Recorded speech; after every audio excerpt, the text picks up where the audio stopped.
everyone, and welcome to Thursday's writing lesson. Now today is very exciting because today is the day where you're going to put together all of your hard work over the last 2 weeks and you're going to do a draft of your newspaper report. So it's not your final piece, it's just a chance to kind of get all your ideas down, apply everything that you've been taught so far, and then tomorrow you'll have a chance to do your final piece. And that I'm really looking forward to seeing through the class email. So we're going to go through again very quickly a bit about pronouns and the features of a report that we're looking for, and then you'll have a chance today to get it all down and really have a good go.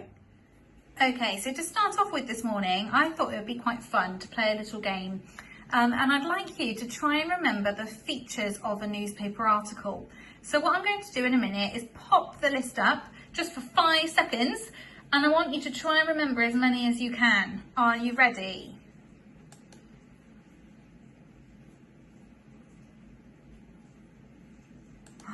Okay, right, what I'd like you to do now is to write down as many of those things as you can remember about the features of a newspaper article. So what are we looking for when you're writing your reports this week?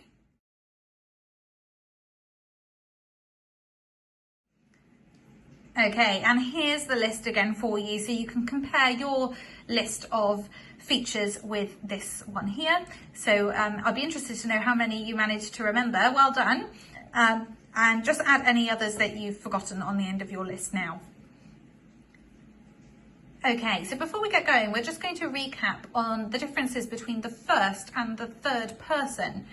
So when you're writing your newspaper report, you're going to be writing in the third person because you're writing it about somebody else. So this means that you will use the names of people involved, such as Buzz Aldrin and Neil Armstrong, or you'll be using words like he or she. You won't be using I or me. This makes you like a narrator. You're going to be retelling the events without being involved in the story. And there's 2 examples below here which we've highlighted for you, so you could pause the video and have a look at these in context in some examples.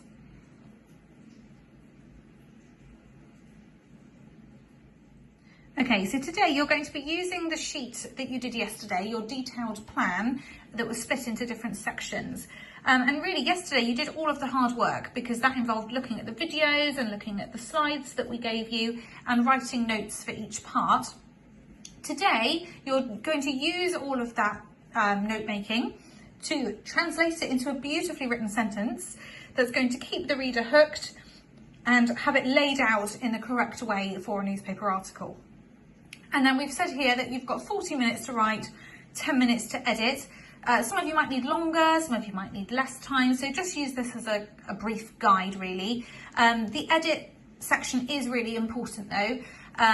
Just like we would in class, really, at the end of the lesson where you'd have time to read back through it and spot any mistakes before we do.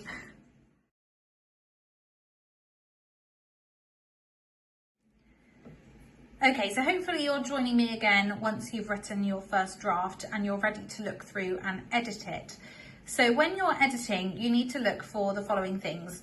The first one is your spelling. So we've done a lot of work over the last 2 weeks on the year 5-6 list, for example. So just have a quick look at that and see if there's any words there that are spelt incorrectly.